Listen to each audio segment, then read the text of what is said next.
Well, good afternoon everybody, and welcome once again to Eggs Orchids.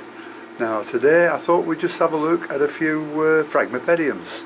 I've none in flower at the moment apart from the Humilia Aureus. None coming into spike as I've noticed. So we'll just have a look at the plants. These are the ones I've selected. There's Kibaki, Ramwenkoeni, Richter, Gera Weaver, Andean Fire and a Grande. I used to have a heck of a lot more than these, but I've sold that many lately that I'm having to keep everything now and just grow them up. And then we have this Phragmipedium Richter. I've cut many divisions away from this and sold them on, and this is the mother plant, never flowered before. So I don't know why, I don't know what I can do with this. I've tried to split it, but that won't force it into flowering, so I'll just have to bide my time, keep feeding it, keep looking after it, and eventually it will flower. That's Phragmipedium Richter. You notice the leaves are a lot more strap-like than the others, very thin, but very firm.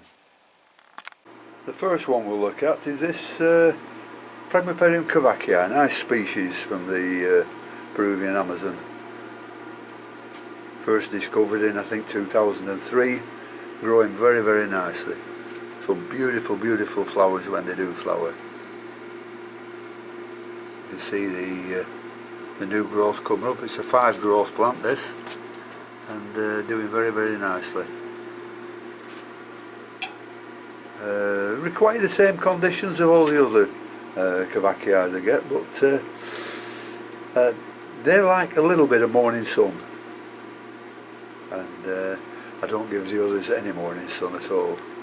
I just keep them in a nice, what you might call a nice light, one that the humans can stand. And here's the Robert Yanqueni. It's a cross between Kibaki, Besai and what's the other one? I don't know. Anyhow, this plant is a Fritz Schomburg crossbite to Besai, and it's got 3 growths on it, 2 of them which it's flowered from. There, and a new growth here coming up very nicely. And these are beautiful flowers, very flat when they open up. That's the Robert Yanqueni. Then there's the Gera Weaver, which cross between Wallacei and Piercei. Requires plenty of water of this, because in the wild both of them get absolutely flooded in the rainy season, so you can't give these too much water. That's Phragmipedium Gera Weaver. And this is the Humilia Aureus, the Schlimii cross Kibaki, and this is the second flower. The original flower dropped off a couple of days ago, and this is the other flower, and there's also another bud at the back that just forming. There we are. So when this is gone, that will be coming. So this will be in flower probably for 6 or 7 weeks. Phragmipedium Andean Fire. Lovely big plant, this one. You can see the leaf span on it. This has been split many times, and the plants off it have been sent all over the UK. Anyhow, I'm keeping this one now. I think I've just got 2 left, this one and another one. But this is growing very nicely. You can see a nice new growth there, and there's some more new growth coming up round the back. You can see the old part where it's flowered from before, everything going yellow. That's quite normal, and you can see there, it's been this has flowered twice before. Quite normal for the outer leaves to go yellow, just either take them off to make the plants look a lot nicer, or leave them on till they drop off. Usual thing, keep these nice and wet. As I said, a teaspoonful of fish blood and bone every 6 months, and they do well. And this is a young Phragmipedium Grande, which I have quite a few of these, all of these sizes. The big ones I've let go, and these are the little ones I'm growing up again. Well, I say little ones, quite capable of flowering this. It's got 3 or 4 growths on it, and you can see they're really nice growths. And a nice big growth at the back here, where that could be flowering from next time. As usual, you keep them all the same way, keep them wet, and you can't go wrong with them. The compost, a little bit smaller than the Podium compost, because this needs to retain a lot of moisture. A lot of people grow these in rock wool, and they have great success with it, but I'm afraid I've never used rock wool, so I've managed alright with the compost I use, so I can't see any reason why I should change. So that's Phragmipedium Grande.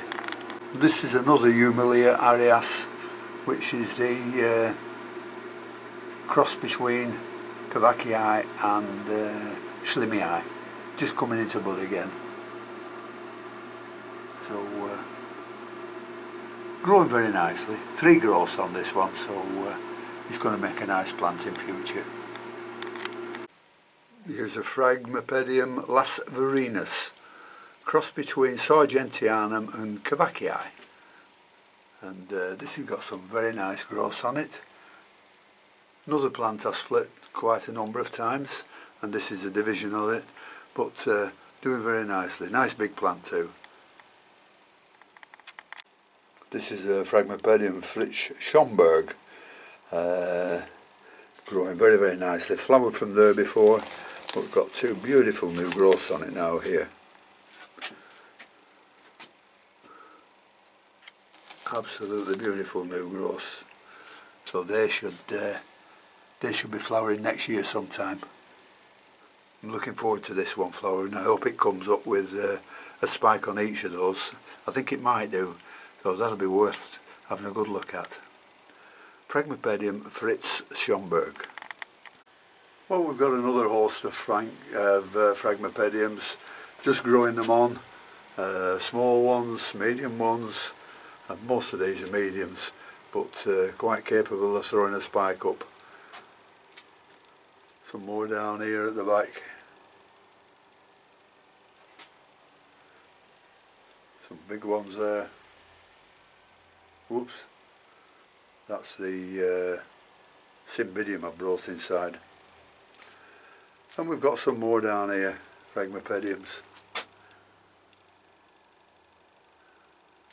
Apart from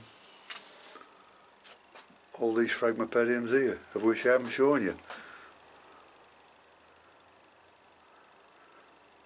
So if it's a good growing season now, then I should be alright for next year. So I should have some very, very nice Phragmipediums to show you. But until then, thank you for watching, and until next time, I'll see you later. Bye.